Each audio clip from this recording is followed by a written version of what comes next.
Olá a todos, bem-vindos ao nosso programa Porque o Mundo Precisa de Água. Pompa, porque o mundo precisa de água, do Instituto Água Sustentável. E eu sou o professor Água Everton de Oliveira, trazendo para vocês pessoas que trabalham com água e que têm uma influência grande na sociedade e que têm uma paixão pelo que fazem, né? Esse é o nosso trabalho, mostrar para todos como trabalhar com água é importante.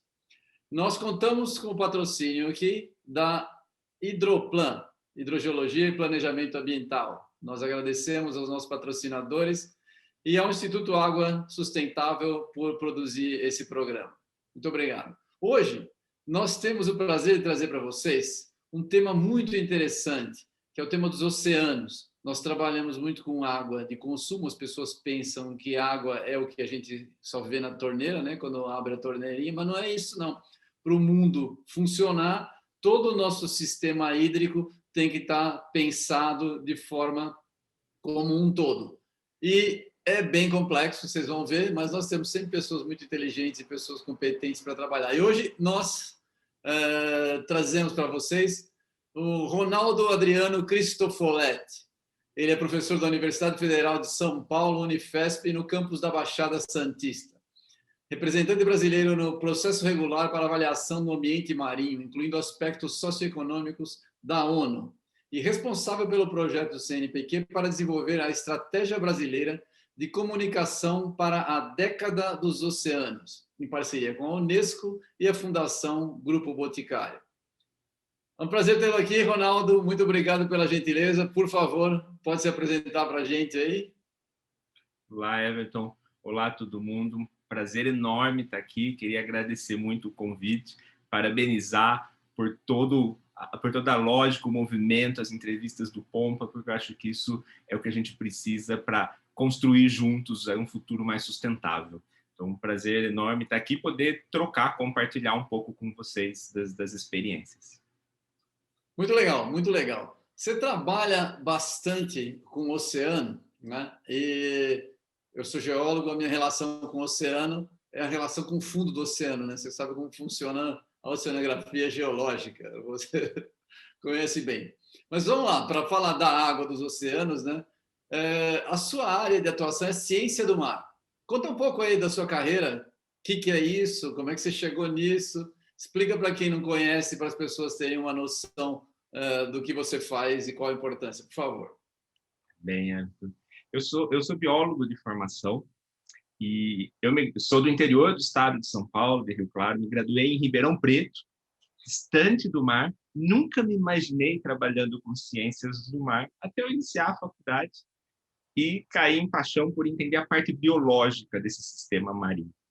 Então eu fui desenvolvendo uma carreira durante graduação, pós-graduação e início de atuação profissional mesmo, fui voltado à dimensão biológica do mar, a biodiversidade. Que organismos estão lá? Como eles são impactados? Como eles importam na nossa vida? Então eu estava muito preocupado com as questões voltadas à biodiversidade. E conforme eu iniciei minha carreira profissional mesmo, como pesquisador, ainda buscando empregos, eu fui ampliando da dimensão biológica para essa dimensão mais ampla das ciências do mar, que é entender, poxa, esses organismos, eles se relacionam com algum substrato, algum sedimento, chegando aí na tua área, né? Então, como é essa relação com essa parte que não é viva, com a água, com os parâmetros químicos, físicos, geológicos?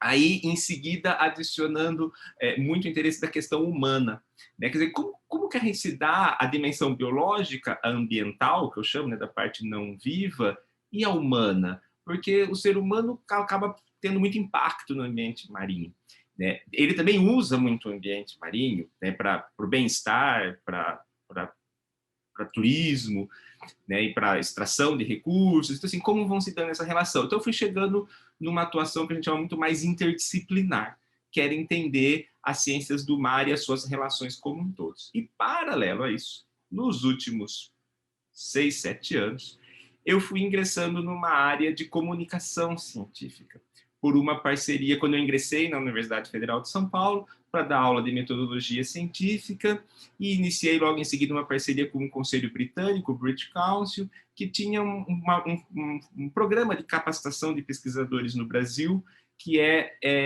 pensando que a gente precisava comunicar melhor a ciência que fazia para a sociedade como um todo. Então eu fui desenvolvendo uma linha de comunicação científica paralelo, mantendo os estudos de biodiversidade, impactos antrópicos, mudanças climáticas, e mais recentemente eu integrei as duas coisas. Então essa foi uma carreira que nasce da biodiversidade, chega num aspecto mais amplo do mar e chega na comunicação. Muito legal, muito legal. Aliás, nós vamos poder, se você se interessar, a gente pode trabalhar juntos, porque a parte mais forte que nós estamos focando no Instituto é comunicação científica. A gente tem uma dificuldade, a gente tenta fazer uma comunicação científica a partir de pirâmide de pessoas de nível, a pessoa já tem formação para a gente fazer uma intercomunicação e a partir daí fazer comunicação para pessoas que não são especializadas e aí para as pessoas mais jovens que estão em fase de aprendizado. Como você trabalha em comunicação, você sabe que isso aí é difícil, né? Desafiador. Exatamente, é bem desafiador. A gente tem que traduzir bem as coisas, saber qual que é a necessidade, mas conte com a gente no que precisar. O seu trabalho é muito bonito, as pessoas vão poder ver e a gente apoia no que você precisar, por favor. Você é coordenador do programa Maré de Ciência. O que é esse programa? E como esse programa promove a cultura oceânica na sociedade? Então, vamos lá. O Maré de Ciência, ele é o que eu descrevi aí na minha carreira, esse momento de junção da área Ciências do Mar com a área Comunicação. Ele vem de uma história, né, de carreira, onde uma hora eu parava, pensava assim, puxa, agora que eu estou atuando com a comunicação, como é que eu somo isso com as ciências do mar?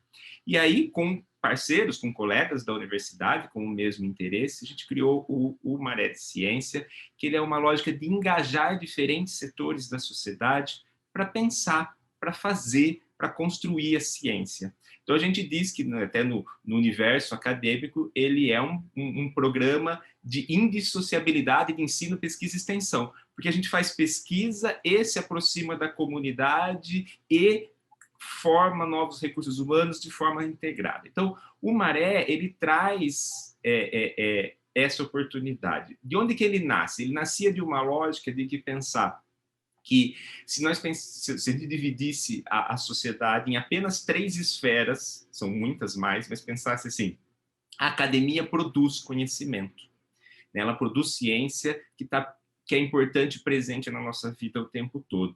Mas muitas vezes, por N razões, por pesquisadores entenderem menos da comunicação, por sofrerem uma pressão muito grande pela produção acadêmica, esse conhecimento fica preso dentro da academia, ele fica pesquisador conversando com pesquisador. De outro lado, quem está na tomada de decisão nos governos locais, municipais, estaduais, federais ou outras esferas, e até mesmo empresas, setor privado, eles estão tomando decisão de como fazer algo e não necessariamente embasados na ciência mais atual. Algumas vezes até é embasado na ciência, mas na ciência da época que eles estavam na universidade. E como o processo científico caminha rápido, eles não têm tempo de se atualizar. E numa terceira esfera, a sociedade civil, que é quem é impactada ou beneficiada por todas essas políticas públicas geradas e pelos resultados científicos, não sabe nem de uma coisa nem de outra e não participa. Então, o Maré de Ciência ele vinha da lógica, como é que a gente senta todo mundo junto e vamos conversar? Vamos co-construir essa ciência. Vamos pensar a ciência que ela é com todos. Então, a gente pode partir de um problema científico, mas que ele seja igualmente importante para a sociedade civil e para quem está na tomada de decisão. A gente desenvolve a ciência e, naturalmente, ao final, esse resultado já é de interesse deles e a gente ajuda nessa divulgação. Então, ele é um processo de união. A gente até fala que a lógica do termo, o nome do projeto Maré de Ciência, é porque a maré é aquele movimento constante da água do mar. Ela vai e vem todos os dias, ela tem um momento de maré alta, que ela chega, né, mais próximo quem está na praia ali se molha, ela tem um momento que ela vai se afastando, E na lua cheia em 9 ele é mais intenso, a maré alta é mais alta, a maré baixa é mais baixa, na lua de quadratura é menor. Ou seja, é um movimento, é um fluxo constante. E o nome maré de ciência, ele vem porque assim é a ciência na nossa vida. A ciência está presente em todos os momentos, e a gente às vezes desconhece. Às vezes mais, ela está mais presente, às vezes menos. A pandemia nos mostrou isso um pouco, e nos mostrou como muitas vezes a gente entendia menos da ciência como sociedade do que precisava. O maré de ciência vem com essa lógica. A lógica de aproximar ciência da sociedade, de co-construir ciência com a sociedade, e aí a cultura oceânica. Por que a cultura oceânica? A cultura oceânica é entender como o oceano influencia a nossa vida e como as nossas ações influenciam o oceano. Então a gente usa muito desta temática para abordar a ciência, né? Ele é o nosso palco, ele é o nosso tema. Muito legal, muito legal. Então vamos... Esse tema é extremamente interessante. Eu tenho me dedicado bastante a isso também. Claro, eu, assim como você, a carreira da gente vai seguindo caminhos, né? Você começa alguma coisa. Eu sou geólogo, mas eu trabalho com água. O meu negócio é água. Trabalhei com água subterrânea, começo com geoquímica, né? Estudo a química de água, depois basicamente só química de água relacionada a sedimento, e assim vai, até entender a parte de hidrogeoquímica e por aí afora.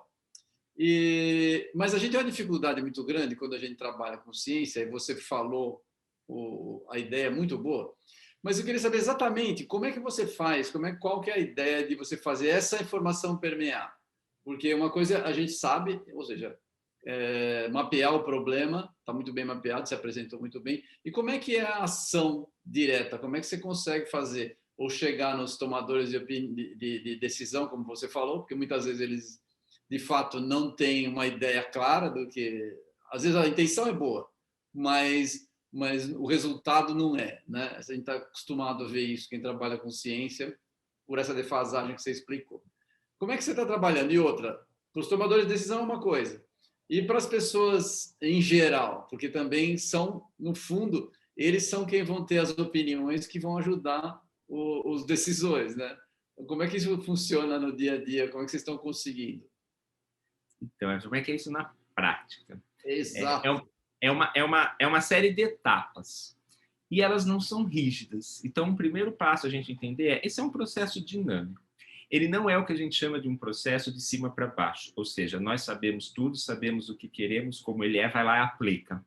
A nossa lógica, ela é exatamente a de convidar o outro para construir junto com a gente. Então, como que a gente faz isso? O primeiro passo, e que diz a divulgação científica, ela acaba sendo importante em diferentes formas, diferentes ações, é você sensibilizar o outro. Porque muitas vezes o outro não sabe que, por exemplo, no nosso caso, o nosso tema cultura oceânica faz parte da vida dele ou é importante para ele. Então, a gente primeiro precisa que essa informação chegue. E aí tem diferentes formas, né? Você tem formas, hoje em dia, cada vez mais fortes no mundo virtual, então pensando em campanhas virtuais, pensando em muita parceria com a mídia, né? Mídia local, reportagens de jornais, no mundo pré-pandêmico, eventos na praia, eventos pontuais, mas para tentar agregar pessoas. Mas uma vez que você sensibilizou, o nosso objetivo é engajar essas pessoas. Esse é o passo mais forte. E aí, engajar sempre dando a elas o espaço de voz. Então, vou pegar um dos exemplos. A gente trabalha há 3 anos com crianças da zona noroeste de Santos, né, eu moro em Santos, São Paulo. Para quem não conhece, a zona noroeste em Santos é uma zona de extrema vulnerabilidade social. Então, apesar de Santos estar entre as 10 cidades de melhor qualidade de vida do país, a gente tem uma região da cidade muito vulnerável. Somando entre essa região que une Santos, São Vicente e Cubatão, são 25 mil pessoas morando em palafitas. Palafitas são como se fossem favelas sob a água, né? Então, condições bastante vulneráveis, similares a índices do desenvolvimento humano do norte da África. E a gente trabalha com aquela comunidade, com as crianças daquela comunidade, em parceria com o Instituto Arte no DIC, tentando levar ciência para eles. E aí, né, vou dar o exemplo deles, é o mesmo que se aplica para tomador de decisão. O que a gente faz não é que a gente vai lá toda terça-feira à tarde com eles, antes da pandemia, né? Agora a gente está fazendo de alguma forma virtualmente, mas que a gente vai lá e leva algo pronto para eles e diz: hoje vocês vão aprender sobre isto. Não. A gente senta com eles e fala: qual que é um problema que vocês têm, que vocês gostariam de saber mais? E muitas vezes essa pergunta, esse início, em todos os processos, as pessoas ficam: não, me põe um problema. Qual que é um problema do teu setor? Então, para aquelas crianças, qual que é um problema para vocês? Um tomador de decisão, qual que é o teu problema que você precisa resolver se você tomar uma decisão? Para uma pessoa na rua, qual coisa, o que você tem dúvida? E aí a gente vai tentando conectar o problema daquela pessoa com alguma realidade científica e vai construindo esse caminho junto. E com isso a gente empodera aquele indivíduo, aquela instituição, aquelas pessoas. Isso dá um significado muito maior. Então ela não é uma comunicação unidirecional, não é uma informação que parte da equipe do Maré de Ciências chega para as pessoas. Ela é bidirecional, porque é uma troca constante. E nós também vamos remodelando os nossos anseios, as nossas expectativas, e a partir das dúvidas daquelas pessoas, a gente vai conseguindo dar o melhor da informação científica que a gente tiver, e se nós não temos, vamos construir junto. Então vamos construir um experimento junto para entender, vamos buscar junto a informação. Como é que a gente sabe que essa informação não é uma fake news? Esse é o processo que nós estamos dando. Tem alguns valores muito importantes para a equipe do Maré de Ciência, né, tendo a comunicação como ferramenta, que é o outro, ele é sempre o protagonista da história. Então, ela não é sobre nós, é sobre o outro. É que eles possam aprender, que eles possam construir. Né? E aí, com isso, você vai engajando. E a gente vai dando, então, esse tom da cultura oceânica, porque a cultura oceânica, quando a gente pensa nela, né, o oceano influencia a nossa vida e nossa vida influencia o oceano, isso está relacionado a todos os 17 Objetivos de Desenvolvimento Sustentável da Agenda 2030. Então, a gente pode falar de questões de gênero, nós podemos falar de saneamento e água, nós podemos falar de mudanças climáticas, nós podemos falar de educação de qualidade, nós podemos falar de sistemas terrestres e por aí vai. Todos os 17 objetivos, eles podem ser tratados a partir dessa visão do oceano ou da cultura oceânica. Então, a gente convida o outro. Isso demanda um tempo. Na prática, essa realidade precisa que a gente respeite o tempo do outro de se engajar. E é assim que a gente vai fazendo. É interessante. Só uma dúvida que me ficou aqui. Quando a gente trabalha nesse formato, primeiro que você falou, ele é um formato extremamente interessante pelo envolvimento. Então, ele gera, a intenção é gerar engajamento a partir do zero. Já entra com a pessoa participando e como ela está tentando resolver um problema que ela propôs, ela, em princípio, vai se engajar, porque a ideia é muito boa. A minha pergunta é, como é que você faz esse engajamento, né, a partir de uma questão, se você, assumindo que tem uma pessoa que tem uma ignorância no assunto, que a ideia do Maré de Ciência é passar a ciência. Não fica num nível muito raso? Como é que é feita a transmissão de informação a partir de questionamentos que se esperam rasos? Quando a gente poderia chamá-lo de raso, o que a gente faz em todos os casos é dar um passo. Ele vai um pouquinho mais profundo. Porque aquela pessoa que eventualmente tem um questionamento que naquele momento é raso, pode ser porque ela nunca teve um contato com o tema. Então, se ela sair dessa experiência com algo a mais, ela já está melhor, ela já está mais apropriada do assunto do que ela entrou. Aqui um exemplo bem breve, mas é assim, ano passado, em meio à pandemia, nós lançamos um desafio para as escolas, que era como escolas poderiam abordar a cultura oceânica. Escolas de todo o país. Em meio à pandemia, como poderiam fazer? Nós tivemos, em 4 meses, entre junho e outubro, 71 instituições de ensino, eram 60 escolas e 11 espaços não formais, com mais de 130 professores envolvidos, com mais de 2.000 alunos, do norte ao sul, de Fernando de Noronha, Belém do Pará, ao Rio Grande do Sul, em cidades distantes do mar. Minas Gerais com escolas, né, um estado que nem tem acesso ao mar. Cidades a 500, 600, 700 quilômetros.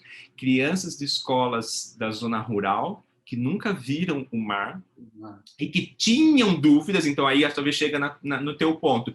Talvez para eles aquilo era raso, mas eles passaram 4 meses tentando aprender algo e ao final nos mostraram o que foi que eles aprenderam, o que eles sabiam 4 meses depois que eles não sabiam antes, eles deram um passo. Né? Então, eu acho que esse é o formato que a gente faz. A gente não tem uma expectativa de que todo mundo passa a ser um doutor em oceano de imediato. Mas se a pessoa ganhou uma informação, e é importante, a alfabetização científica, ela vem junto. Então, essa informação, de onde você veio, ela não é uma fake news? Como é que você valida? Então, a gente vai trabalhando dessa forma. Muito legal, muito legal. E vocês conseguem ter métricas disso? A gente está trabalhando com os indicadores agora. Veja que é um ponto importante, né? Semana passada eu terminei um relatório. O Maré de Ciências tem 3 anos, ele completa 3 anos agora no final de fevereiro, então ele é novo.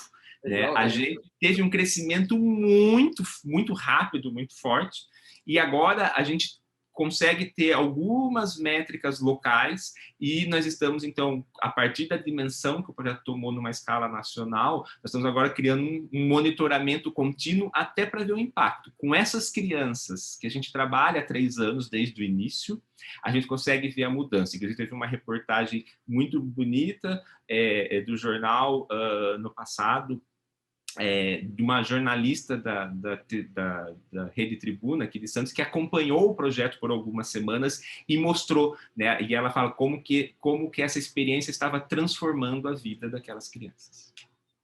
Muito legal, muito legal. Se você quiser, a gente ajuda a divulgar, é o maior interesse para que o conhecimento sobre água em geral cresça, a cultura oceânica. Bom, falar em água sem falar de oceano não dá, né? A gente está aqui à sua disposição, tá bom? Vou fazer uma pergunta para você. Em 2017 foi proclamada a década da ciência oceânica para o desenvolvimento sustentável, que ia ser implementada a partir de 2021, e você faz parte desse comitê gestor, não é isso? Conta para a gente o que é a década da ciência oceânica, quais os desafios, o que o Brasil vai fazer, quais as perspectivas. Vamos lá, a década. Vixe, poderia ficar aqui horas agora falando, né? Eu falo que... Poderia ficar uma década falando? Quase. Mas eu falo, é bastante simbólico até simbólica essa pergunta, porque quando eu olho o histórico, né, você me perguntou desde o início da minha carreira, daí nasceu o Maré de Ciência. O Maré de Ciência ele foi aprovado, o primeiro financiamento que a gente teve, financiado pela FAPESP, a Fundação de Pesquisa do Estado de São Paulo, e o Conselho Britânico, ele foi aprovado em novembro de 2017, com essa história que eu contei para vocês. Em dezembro, a ONU declarou a década. E eu me lembro até hoje, quando eu vi a primeira reportagem, que era a ONU declara, mas que década? O que significa isso? O que é isso?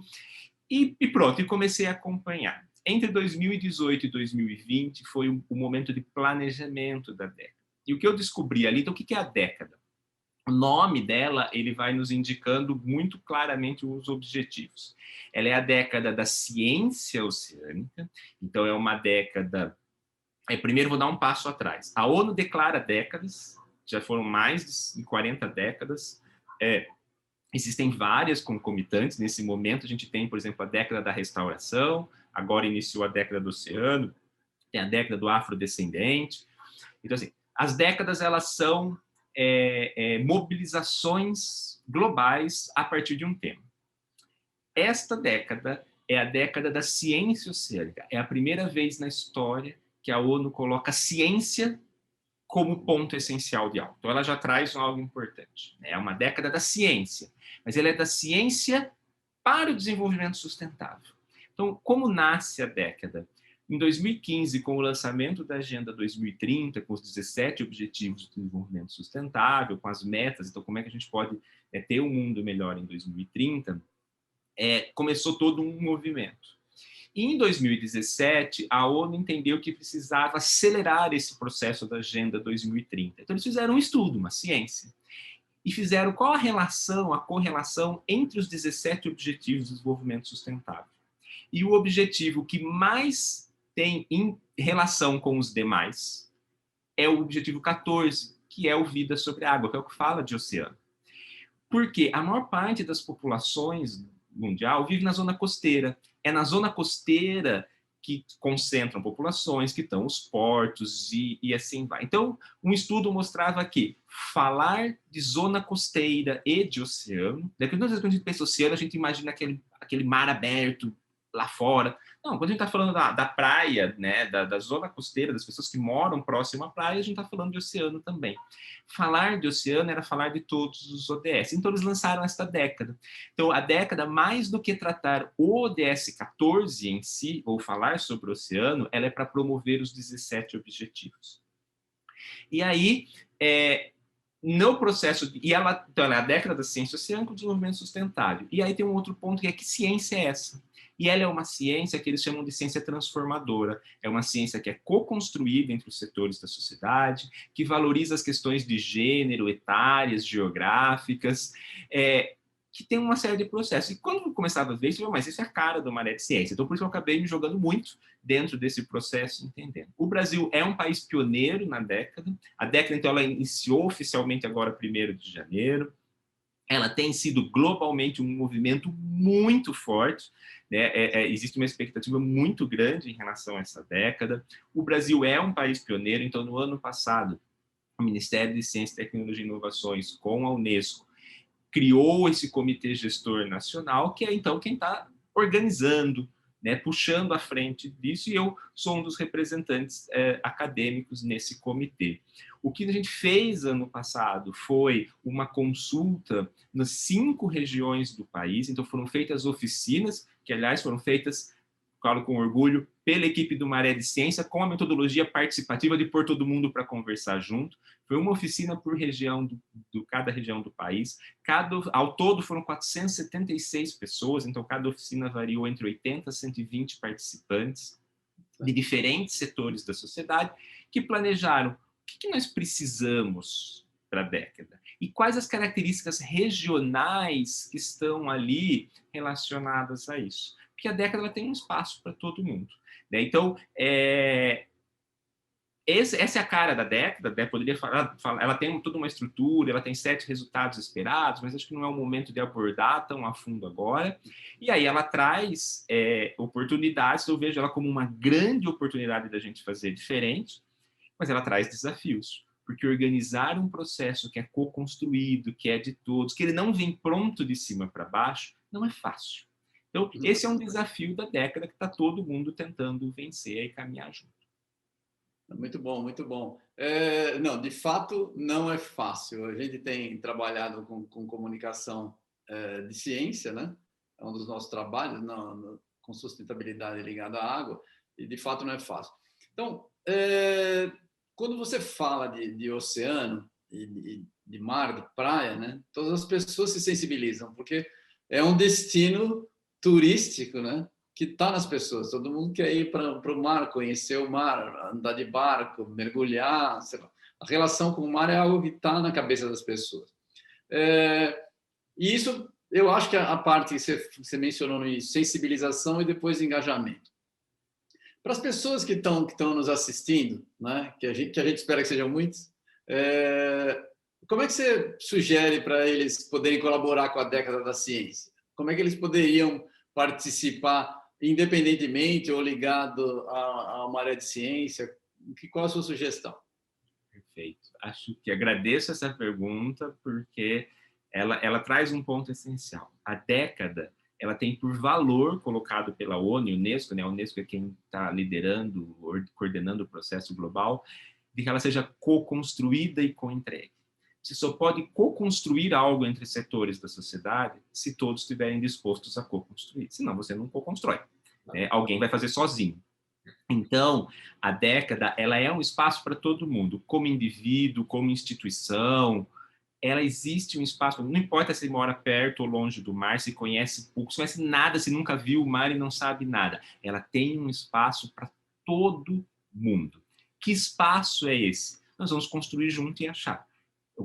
A única coisa que eu posso afirmar, ele existe. Desde instituições que queiram apoiar, engajar, liderar algo, ou indivíduos que queiram fazer ações no seu território, na sua escola, na sua comunidade, na sua empresa, na sua igreja, ou indivíduos que queiram mudar o seu comportamento, que queiram aprender mais e falar com alguém. Assim, existe um universo de oportunidades. Como que alguém pode conhecer mais e se engajar?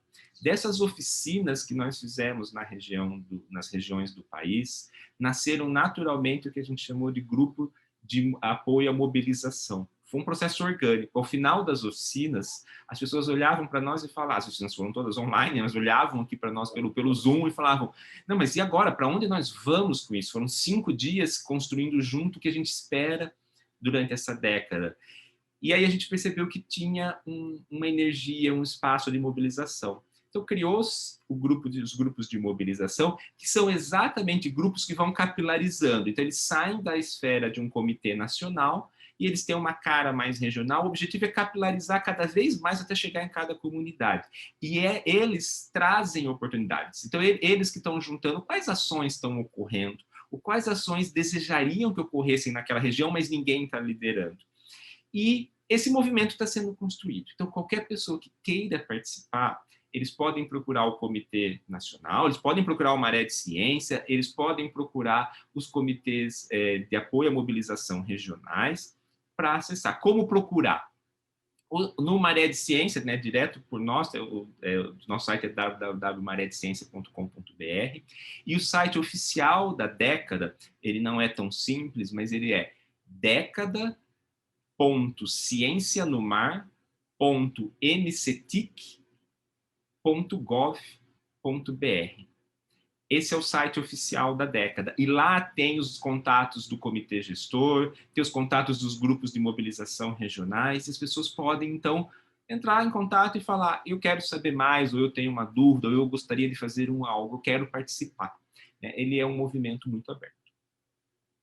Muito legal. Só para todo mundo saber, os links que ele passou vão estar embaixo no canal do YouTube, vocês podem acessar, nós vamos deixar para que você acesse, a gente recomenda. A informação que ele passou é uma informação que nós costumamos passar. Muito depende da sua própria iniciativa. Se você está nos assistindo, depende da sua iniciativa. Às vezes, as pessoas, pensam em voluntarismo no sentido de o que eu posso fazer e esperar que alguém lhe dê tarefas. Não precisa ser assim. Qualquer tarefa mínima que você comece já está valendo, porque você faz uma ação positiva em relação àquilo e as pessoas observam e você serve de exemplo. Então, o voluntarismo como iniciativa é muito bem-vindo. Então, se você puder olhar no link que o Ronaldo passou, e você pode se engajar mais diretamente no processo. Deixa eu fazer uma pergunta para você. Para que as pessoas enxerguem, a gente tem uma dificuldade quando a gente fala na área de sustentabilidade. A palavra ela é bonita, mas ela tem alguns conceitos que eles não são tão imediatos para que as pessoas vejam, né? Então, o que a sustentabilidade dos oceanos pode trazer de bem para as pessoas comuns? O cara que está assistindo, ele não sabe o que é a sustentabilidade do oceano, o que isso aí tem a ver com a minha vida, né? Eu digo, puta, é bacana, tal, mas tá lá longe, algo inatingível. Como é que isso pode atingir as pessoas no dia a dia? Porque muito da necessidade humana é saber o que eu ganho com isso, não é? O que você pode dizer em relação a isso? Everton, incrível. Essa é a lógica da cultura oceânica. Né? A gente voltar a falar lá, poxa, o que é a cultura oceânica? É entender como o oceano influencia a minha vida e como as minhas ações influenciam o oceano. Então, vamos pegar a primeira parte do conceito, como o oceano influencia a minha vida. Pensar sustentabilidade, eu concordo 100% contigo, 100%. Né? A gente ouve muita discussão, lê, e parece que é algo que está lá distante, né? Que não diz respeito a nós. Como que isso realmente importa na minha vida? Se pensar conceito de sustentabilidade, é que a gente possa usar recursos de forma sustentável, economicamente, ecologicamente, culturalmente, que se mantenha para as gerações futuras ao longo do tempo. Né? Então, a conservação é uma parte, porque algumas áreas, alguns conceitos não se mexem, outras é o uso sustentável, quer dizer, é o uso de uma forma racional. Agora, por que as pessoas se preocupam com isso? O que o oceano tem a ver com a minha vida? Aquela pessoa que nem mora perto da praia. Eu perguntaria o seguinte, você está respirando, qualquer pessoa esteja nesse negócio, está respirando agora? Mais de 50% do oxigênio que você está respirando veio do oceano. Ele não vem da Amazônia. A Amazônia é importantíssima, vou deixar isso claro. A Amazônia é importante, não pode tocar nela. Mas a gente aprendeu errado a vida inteira que a Amazônia é o pulmão do mundo. A Amazônia não é o pulmão do mundo. O pulmão do mundo é o oceano. Mais de 50% do oceano do planeta Terra, ele vem do oceano. Você comeu gelatina recentemente? Tem produtos que vêm do oceano. Você está usando algum tipo de maquiagem, shampoo, creme, qualquer coisa? Absolutamente, com 100% de certeza, tem algum produto ali que veio do oceano. Você leu no jornal alguma informação da crise econômica do país, né, o quanto a gente precisa restabelecer a parte econômica?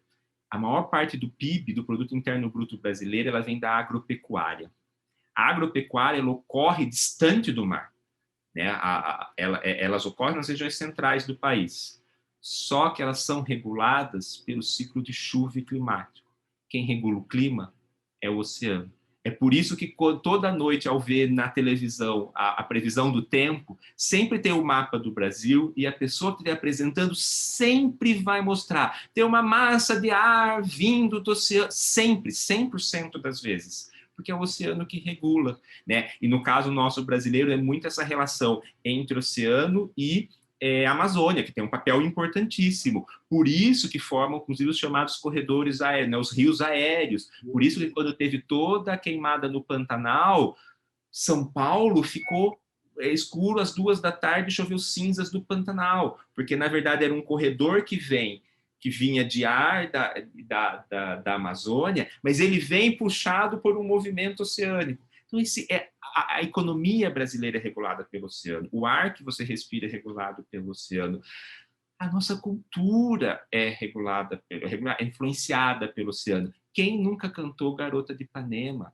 A Garota de Ipanema, que é a música traduzida para o maior número de línguas no mundo, ela só existe porque ela estava andando na beira da praia.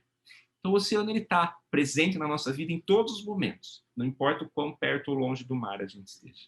E mais uma, desculpa antes de devolver a palavra. Quando você abriu a entrevista ainda falando, né, a gente pensa na água só de quando a gente abre a torneira. O ciclo de chuvas que regula todas as águas interiores dependem do oceano.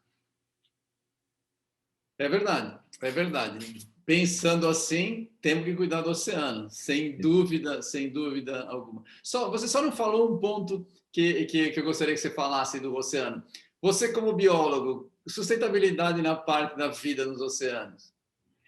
Pronto, esse é realmente um dos pontos mais importantes que ficaram de fora. A biodiversidade, os organismos e a pesca. A maior parte dos recursos alimentares que a gente usa de pesca vem do oceano. A potencial de recursos biotecnológicos, o potencial de que a cura do Covid esteja no oceano é enorme, mas vai ter pesquisa para isso. Então, a gente tem a maior biodiversidade, né, a maior riqueza de organismos vivos do mundo, ela está no oceano. E a gente conhece praticamente nada disso. A gente mapeou até hoje, no mundo, menos de 20% do fundo dos oceanos, aí para os colegas da geologia. A gente não conhece nada do fundo do oceano, e nem as espécies que estão lá praticamente. Então você tem uma riqueza enorme de vida, mas a gente não conhece. Conhecemos algumas coisas, né? Principalmente o que está relacionado à pesca, e aí que envolve culturas tradicionais, todo um setor, e o setor de pesca industrial, uma série de conflitos também trazidos, né? A beleza, aquilo que instiga, as baleias. Então, assim, tem uma biodiversidade enorme nesse ambiente também. É verdade, muito legal. Falando de beleza, vamos falar um pouco de problema, só para contrastar. Tem um artigo, Microplastic Pollution in Deep Sea Sediments from the Great Australian Bight, the Barrier. Mostrou que cerca de 15 milhões de toneladas de microplástico foram encontradas no fundo marinho.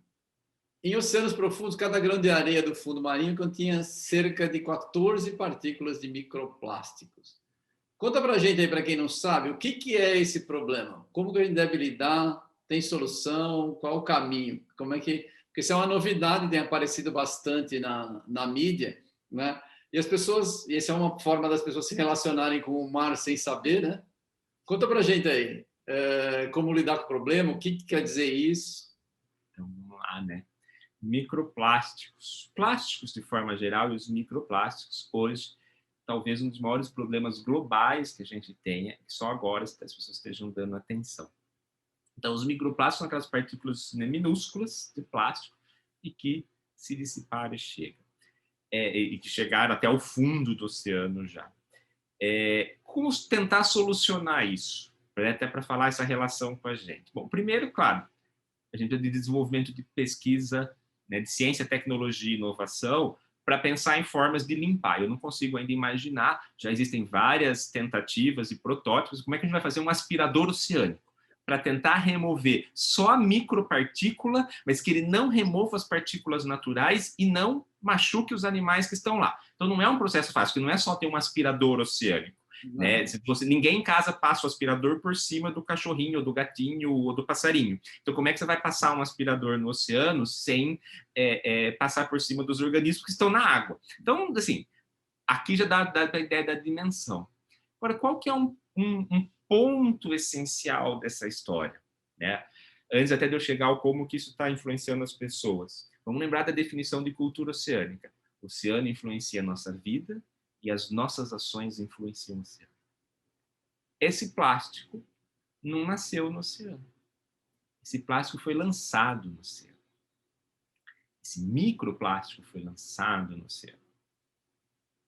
E quem lançou fomos todos nós, inclusive eu. Então, para solucionar esse problema que é enorme hoje, eu já vou falar aí rápida logo por que a gente tem que solucionar, mas para solucionar é essencial que todos nós mudemos as nossas atitudes e tenhamos uma preocupação enorme com cada plásticozinho. Eu não vou ser aqui o sonhador máximo, tenho dito isso em qualquer lugar que eu vou, de dizer, então está proibido de botar a mão num plástico a partir de agora. Os plásticos estão aí, nas últimas décadas foram desenvolvidos, trouxeram inclusive benefícios. A gente tem que dar passos para diminuir isso drasticamente. Então, como? A primeira coisa qual que é o grande vilão hoje em dia? Plástico de uso simples. O que é um plástico de uso único? O que é um plástico de uso único? É aquele canudinho que vem embalado num plástico, você pega e joga fora, é o copo plástico descartável, é tudo aquilo que você usou uma vez e jogou fora. Isso você usou uma vez por 10 segundos e aquilo vai ficar centenas de anos no ambiente. E ele vai criando pequenas partículas cada vez mais, e esse problema fica. Então, cada um de nós, a gente está deixando uma herança de lixo para os nossos bisnetos e tataranetos, desde já. E isso vai se acumulando de geração para geração. Como o oceano é muito amplo, as pessoas entendiam que pode jogar tudo lá, né? Porque a gente está jogando mesmo. É assim, o lixo ele desaparece quando ele sai da frente dos meus olhos. O que a gente não entendeu é que para o planeta Terra não tem jogar fora. A menos que você coloque numa espaçonave e jogue para a atmosfera e ainda não se sabe o que vai acontecer. Não tem jogar fora. Então, eu só estou deslocando o meu lixo da minha casa para algum lugar que eu não estou vendo. E em termos de gestão, boa parte dos municípios, o que eles fazem eles tiram da frente deles jogando no oceano. Né? Então, assim, está lá, vai ficar no fundo do mar, ninguém vai ver. Está aí a resposta dada. Esses plásticos foram quebrando, e aí vão vindo de tudo, né? As roupas sintéticas que a gente usa, cada vez que você lava uma roupa, a quantidade de microplástico que sai na água da máquina de lavar, que vai parar no esgoto, que vai parar no oceano, nos rios e nos oceanos, é enorme. E isso foi acumulando ao longo do tempo. E agora, por que quem está ouvindo tem que se preocupar com isso? Porque hoje já tem sido gritante o número dos estudos que mostram que os peixes têm comido esses plásticos e microplásticos, tem acumulado na carne, então quando você come um peixe, você pode estar comendo plástico, e já tem sido claramente demonstrado o como todos nós, possivelmente em algum momento da vida, estamos ingerindo microplástico a partir de algum recurso alimentar do oceano ou não, que nós estamos comendo. O plástico passou a ser parte da cadeia alimentar toda. E isso é um perigo enorme. A gente ainda não sabe quais impactos isso vai trazer para o ser humano. Então a gente precisa parar agora o máximo possível e imaginável de geração de plástico. Legal, mas só uma pergunta. Quem mora, para ficar bem claro para quem está nos assistindo, quem mora longe, eu moro em São Paulo, por que o meu lixo vai parar lá lá no oceano? Se eu estou jogando o lixo direitinho no meu saquinho de lixo aqui, que vai para um aterro sanitário? Perfeito. Eu vou dar a resposta que as crianças do interior do estado têm nos dado nas ações do Maré de Ciência, quando eles pararam para estudar. Eu coloco meu lixo aqui. Meu lixo vai para algum aterro, que bom se for, porque ainda você tem os descartes irregulares. Vamos considerar o correto, ele vai parar em um aterro. Mas aquilo vai se decompondo, vai quebrando, ou vai em descarte, e com as chuvas, aquilo vai parar nos corpos d'água. E toda a água termina no oceano. Então, você tem um traçado imediato de quaisquer tipos de poluentes e plásticos que vêm pelos corpos d'água terrestres, chegam no oceano também. Né? Então, está absolutamente tudo conectado.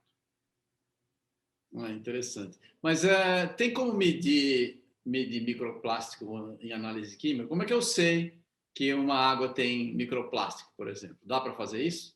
Sim, tem métodos químicos, métodos físicos, tem um grande programa sendo iniciado, que a gente chama de Ciência Cidadã, que é inclusive treinar as escolas e espaços, museus e aquários e cidadãos que queiram, para que eles possam monitorar seus corpos d'água, para inclusive próximos de onde moram, para inclusive ver. Né? Claro, o micro, muito pequeno, ele vai ficando difícil porque você precisa de um equipamento mais especial. Mas não é necessário muito. Com uma peneira simples, aquela peneira de cozinha, de malha mais fina, quando a gente vai, por exemplo, na praia, a gente faz isso com os cidadãos, e você peneira areia ali, você encontra microplástico. Aliás, a gente começa em cidades grandes como Santos a encontrar mais microplásticos do que animais. Nossa, que espantoso, negativamente espantoso. Triste. Né? Voltando para a ODS, né? 14 na agenda da ONU, né? Ela pretende conservar e promover o uso sustentável dos oceanos, dos mares, dos recursos marinhos. Quais são os desafios do Brasil? Você que está cuidando aqui do Brasil. E outra pergunta é como é que a gente vai enfrentar isso objetivamente? E outra coisa é, muitas pessoas hoje em dia, como a gente tem uma oferta de notícias muito grande, as notícias tendem a se focar nos grandes problemas, nos momentos políticos, e as pessoas acham que isso aí pode ficar para depois, porque primeiro eu preciso resolver alguma outra coisa. Existe necessidade de priorizar ou a gente pode fazer tudo ao mesmo tempo em relação ao meio ambiente? Vamos lá, eu vou tentar começar. Eu falo que essa é muito uma pergunta de um copo com metade de água. Eu vou tentar começar pelo copo meio cheio, né? Que é como que a gente pensar o ODS 14 e o Brasil? A gente está dando passos. A década do oceano traz uma oportunidade da gente se unir e dar passos. Claro. Nós podemos fazer tudo ao mesmo tempo. Claro que existem prioridades. Quando você tem um Pantanal queimando, quando você tem um derramamento de óleo na costa brasileira, aquilo passa a ser uma prioridade. Mas o nosso problema é só viver das chamadas prioridades. Porque quando ela é uma prioridade em termos de vista de impacto ambiental, significa que já foi. Significa que a gente precisa prevenir. Então, a nossa questão é como é que a gente passa a prevenir, a cuidar. É igual a nossa saúde. Se você cuida, se você se alimenta direito, se você tem exercícios físicos regulares, se você dorme bem, você tem uma qualidade de vida melhor. A gente vai fazer isso com o ambiente. Como é que a gente cuida do ambiente para não precisar remediar depois? Esse é um ponto. Então, a gente pode e deve atacar todas as demandas ao mesmo tempo da parte ambiental, porque elas já são muitas. Não precisa esperar só o que está dando mídia no momento. Agora, e a gente tem um potencial enorme para isso. O Brasil tem mais de 8 mil quilômetros de costa, uma riqueza enorme de biodiversidade, um povo com a garra do povo brasileiro. Quanto que a gente não pode fazer? Mas vamos para os desafios. Pensar no ODS 14, pensar na conservação de oceano, ela precisa que a gente faça. E aí começam alguns pontos. Primeiro, a gente tem que reconhecer o Brasil. Reconhecer o oceano. Né? O Brasil, assim como muitos países, na verdade, é um país que nasce de costas para o mar. Né? Parece que o oceano está lá, está distante. O oceano é parte do país. Inclusive, Os nossos mapas estão errados, a gente aprende errado o tempo todo. Se alguém for no Google agora e colocar mapa do Brasil, o mapa do Brasil só mostra a parte territorial do Brasil. Ela exclui o mar territorial do Brasil, que é o que a gente chama de Amazônia Azul. Existe uma área que vai do mar, que pega as ilhas, que ela é responsabilidade do governo brasileiro, tal qual qualquer centímetro quadrado terrestre. E ela deveria estar inclusa no nosso mapa, porque o mapa do Brasil, que diz o nosso limite territorial de responsabilidade de gestão governamental, inclui uma boa parte do Oceano Atlântico, e a gente exclui ele do mapa. Então, assim, a gente precisa reconhecer que o oceano nos pertence também, não só no nosso bem-estar de vida, não só do oxigênio que eu estou respirando agora, mas como uma responsabilidade de país. Isso ficou tingido, literalmente, quando a gente teve a catástrofe do derramamento de petróleo no final de 2019 na costa brasileira, e que primeiro se começou uma discussão de quem é o pai da criança. Não importa quem lançou agora, ele chegou na costa brasileira, ele é responsabilidade de todos nós e do governo brasileiro. Então, a gente tem um desafio, nós como cidadãos, em termos institucionais, em termos de políticas públicas, de reconhecer o oceano. Existe uma meta de que a gente atinja até 20% de áreas marinhas protegidas. Gente, o que é 20%? 20% é quase nada. Né? 20% é muito pouco. Se você pensa em 100, está falando de 20%. O Brasil está em menos de 3%.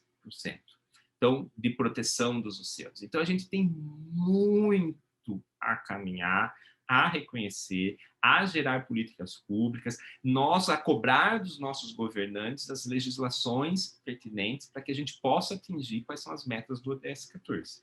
E não é proteger por proteger, é porque aquilo, a gente está protegendo vida, a gente está protegendo saúde, a gente está protegendo economia, porque a economia azul, a boa parte do PIB passa por aquilo, então a gente precisa olhar para além do que a gente está vendo agora.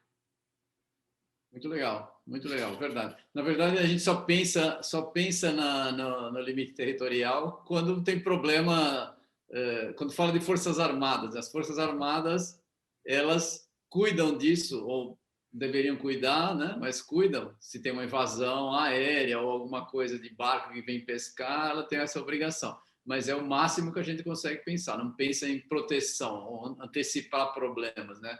Você tem toda a razão.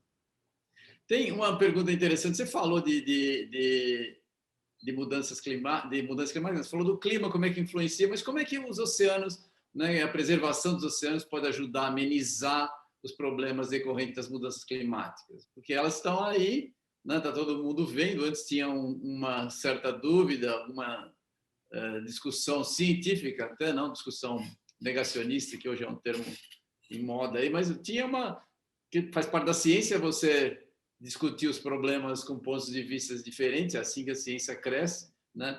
Mas hoje, aparentemente, já tem um consenso em relação ao que está acontecendo.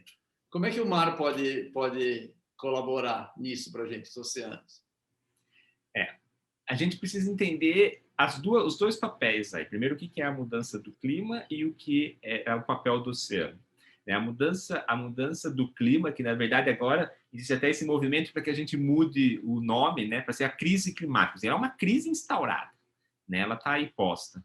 Ela tem vários impactos e eles passam, todos eles invariavelmente, pelo oceano. Então vamos entender o como. Né? Numa escala ampla, pensar a mudança climática é pensar no que a gente chama do aquecimento global, que aí as pessoas muitas vezes ainda se equivocam, então vem agora, igual está acontecendo lá nos Estados Unidos, aquelas grandes nevascas, e ele fala, mas tá vendo, ó, como é que tem aquecimento global? Olha a nevasca. O aquecimento global significa que, em média, a temperatura do planeta Terra ela vai elevando ao longo dos anos. Isso não significa que o inverno deixa de existir. Muito pelo contrário, o aquecimento global explica cada vez mais esses eventos extremos de grandes nevascas, ou mesmo no Brasil, quando a gente tem invernos mais rigorosos. Porque quando você vai aquecendo essa temperatura, nos períodos de inverno, você gera um contraste muito amplo entre o hemisfério, o que está no inverno e o que não está, e isso faz com que você tenha extremos de temperatura mais baixos também em quem está no inverno. Então, ponto 1, mudança climática, você aumentar em média a temperatura terrestre, você aumenta a frequência de eventos extremos. Então, eventos extremos são essas nevascas muito fortes. São aqueles dias de calor insuportável que a gente tem aqui no Brasil. São as chuvas que matam pessoas e que fazem aquelas chuvas extremas que não eram esperadas, como Santos teve, aqui onde eu moro, no ano passado, no início de março, a gente teve em 24 horas, choveu o que era esperado para um mês e meio, e a gente teve ali uma catástrofe na cidade. A cidade ficou literalmente ilhada, pessoas morreram, desmoronamentos e assim vai. Então, esses tipos de eventos vão ficar mais frequentes. Além disso, se você está aumentando essa temperatura do globo, as geleiras estão derretendo na Antártida, no Polo Sul, Polo Norte. E isso traz o que é o chamado elevação do nível do mar, porque essa água não evapora. Então, o oceano ganha mais volume de água. E isso chega na costa. Agora, eu vou voltar em algo que eu disse lá na frente, quando eu expliquei por que tem uma década, lá atrás, quando eu disse uma década da ciência oceânica. A maior parte da população do mundo vive na zona costeira. Então, se o nível do mar sobe, você vai ter perdas de hábitats, perdas de cidades. E aí, se você junta o nível do mar subindo, que é um evento natural, com eventos extremos chegando, o extremo fica mais extremo ainda. Então, você vai ter grandes perdas nas cidades costeiras, como já está tendo. A gente tem, então, vários casos ao longo do mundo e do Brasil, né, do que é chamado erosão costeira, porque então, essas forças de correntes de água, a água, o nível da água mais elevado, a frequência de um evento extremo mais forte, e ela vai erodindo a costa. E aí vem um ponto que, às vezes, a gente precisa parar e colocar o pé no chão, porque daí o oceano é um vilão, né? Porque o oceano invadiu. Então, eu moro em Santos, para quem conhece, Santos é uma cidade no Guinness, com o jardim mais bonito e longo jardim de orla do mundo, há não sei quanto tempo. Mas todo ano, na época onde as frentes frias, que é o que causa os nossos eventos extremos, são mais frequentes, que é normalmente de abril até setembro, a gente tem, às vezes sai no Jornal Nacional, você tem lá, a água invadiu a ponta da praia, invadiu a cidade. A gente tem que sempre parar, eu não sou bem visto quando eu faço essa fala aqui na cidade, mas é real. A gente tem que parar e pensar, o mar invadiu a cidade ou a cidade invadiu um espaço que era do mar? Porque a gente, né, todo mundo quis morar o mais perto possível da praia. Então, se a gente volta historicamente e olha as fotos da cidade, existiam manguezais, existia restinga, que é aquela vegetação costeira que um monte de gente odeia quando vai na praia, porque machuca o pé, você tem que passar para chegar na areia, então tira ela daqui. Mas aquilo existia por uma razão ao longo da evolução. Esses eventos extremos, onde a água chega e invade com ondas mais fortes, eles são comuns. O que está mudando com as mudanças climáticas, eles começam a ficar mais frequentes e mais intensos, mas eles sempre existiram. Essa vegetação, os manguezais, as restingas, eles protegiam essa linha de costa. Quando a gente retirou e colocou um prédio, agora quem protege a linha de costa é o prédio. Então o prédio vai ser lavado, porque antes era uma árvore que estaria ali no lugar. Então, assim, nós retiramos um algo, e aí seria mais ou menos similar eu raspo a cabeça e aí eu reclamo que o sol queimou meu couro cabeludo. Bom, mas eu tinha um cabelo que protegia, eu raspei a cabeça, o sol vai queimar mesmo. Então, assim, existiam nos ecossistemas costeiros vegetações, sistemas. Muitas vezes a praia era muito longa. A praia não era longa do nada, né? Você, João, sabe disso. Aquilo é um processo dinâmico e que envolve a parte de água. Ah, não, mas é muita areia, a pessoa tem que andar até lá para ir para a praia. Então, a gente aterra aqui para o prédio mais perto. Bom, uma hora a água o oceano está cobrando esse espaço de volta. Então, esse conflito existe. As mudanças climáticas estão aí. E aí, então, você tem eventos extremos aumentando, nível do mar aumentando. E quem regula? Por que a gente fala que o oceano que regula o clima? Porque imagina você alterar a temperatura do oceano. Ele cobre mais de 70% da Terra. Então, a variação ela é muito lenta. Então, é ele que é essa relação que a gente chama oceano-atmosfera, que é a que regula esse ciclo de temperatura, que, por sua vez, faz ter o movimento de água que vem da Amazônia, ou dos desertos, dos ventos, assim vai, enfim, aquilo que ocorre em outro nível acima aí na atmosfera. Mas porque o oceano é algo estável, mais estável de temperatura. Então, ele quem regula. Agora, se ele está aumentando de temperatura, ele desregula todo o resto.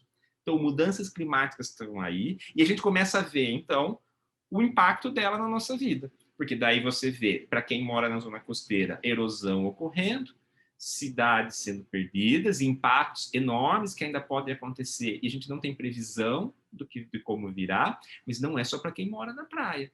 Porque é essa variação da mudança climática do oceano que faz com que chova mais ou menos lá no interior. Que faz com que quem está no interior tenha um ciclo de chuvas fortes e inundações, ou um ciclo de seca muito forte, e que, novamente, vai influenciar a agropecuária, vai influenciar todo o processo.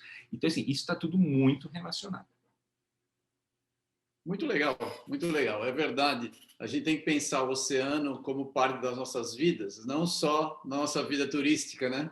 Apesar de você mora na praia aí, ao lado da praia, mas para quem não mora, que vai passear só na praia, tem que pensar o oceano como parte das nossas vidas no dia a dia.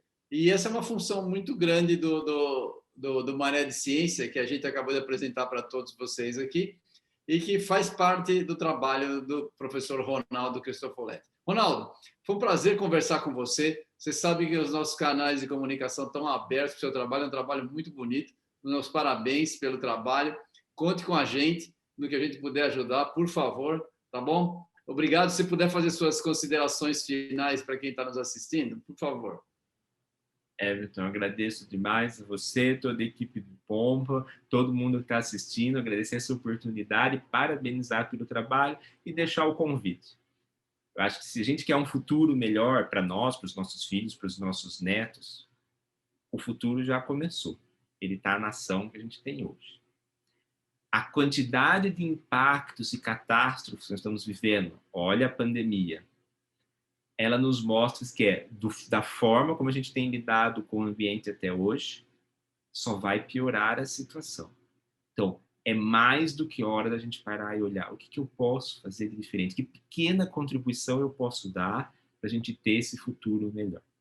E aí, a década da ciência oceânica para o desenvolvimento sustentável, a Agenda 2030, o movimento brasileiro, e aqui coloco o Maré de Ciência como portas abertas para todo mundo que puder colaborar, para todos os movimentos incríveis como vocês fazem, porque a gente precisa de mais disso, falar mais, e que qualquer pessoa que esteja ouvindo possa se interessar e procurar mais e querer saber mais, e qualquer ação na sua comunidade, na sua vida, na sua família, ela serve, ela faz a diferença. Então, esse é o convite que eu deixo, porque se a gente quer o futuro melhor, ele depende da gente, e depende da gente fazer algo que começou hoje. Então, o convite está posto. Excelente, agradeço muito, muito inspiradora a sua atividade. Eu espero que as pessoas participem, é muito legal, tá bom? Então, fiquem ligados, passem para os seus colegas, curtam o nosso programa, acessem os links que o Ronaldo passou para que vocês possam participar, que vocês possam sugerir para os seus amigos. É importante que você saiba, conheça os conceitos por trás dos problemas para você poder ajudar. E eles são relativamente acessíveis, como o Ronaldo nos mostrou. Agradeço a todos, muito obrigado pela participação, um abraço.